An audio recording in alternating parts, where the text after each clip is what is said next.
కేంద్రం నిర్మించాల్సిన పోలవరం ప్రాజెక్టును స్వలాభం కోసం తాను తీసుకొని అస్తవ్యస్తంగా నిర్మాణాన్ని చేపట్టి మొత్తం ప్రాజెక్టునే ధ్వంసం చేసింది సీఎం చంద్రబాబు.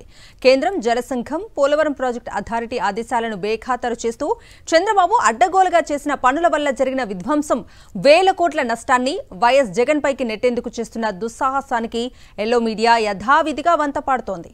అభూత కల్పనలతో కథనాలు ప్రచురిస్తోంది.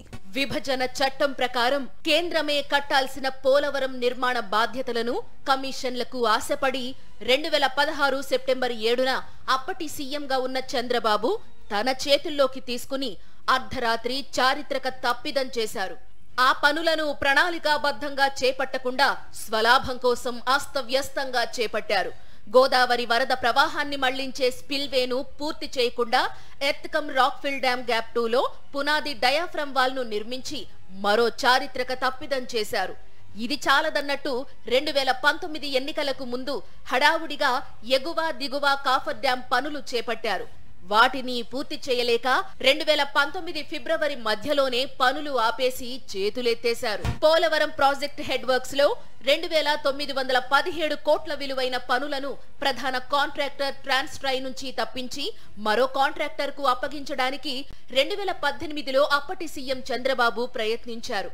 కాంట్రాక్టర్ ను మార్చితే సమస్యలు వస్తాయని, వాటికి బాధ్యత ఎవరు వహిస్తారంటూ CWC PPA అభ్యంతరం తెలిపినా లెక్క చేయలేదు.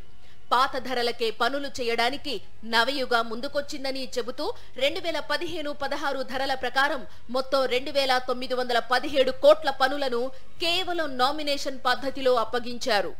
పోలవరంను కమిషన్ల కోసం చంద్రబాబు ఏటీఎంగా మార్చుకున్నారని సాక్షాత్తు ప్రధాని నరేంద్ర మోదీనే అప్పట్లో వ్యాఖ్యానించారు.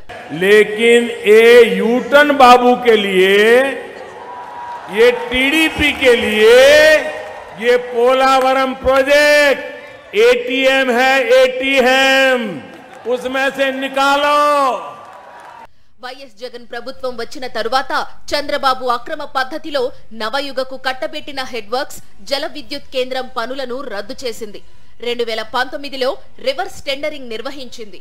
నవయుగకు అప్పగించిన పనుల వ్యయం కంటే 783.44 కోట్లకు తక్కువకే పనులు చేయడానికి మేఘా సంస్థ ముందుకొచ్చింది.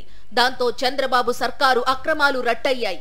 దీన్ని కప్పిపుచ్చుకోవడానికే CWC PPA అభ్యంతరం చెప్పినా నవయుగను మార్చి మేఘాకు పనులు అప్పగించడం వల్లే పోలవరంలో విధ్వంసం జరిగిందని చంద్రబాబు ఎల్లో మీడియా ప్రచారం ప్రారంభించారు. మహానేత వైఎస్ రాజశేఖర్ రెడ్డి 2005లో పోలవరం ప్రాజెక్టు పనులు ప్రారంభించినప్పటి నుంచి 2019 వరకు పూర్తయిన పనులు 24.85%.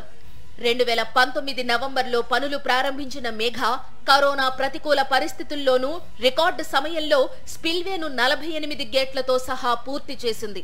Spill channel, approach channel, pilot ఛానళ్లను పూర్తి చేసింది. ఎగువ దిగువ కాఫర్ డ్యాంలను పూర్తి చేసింది.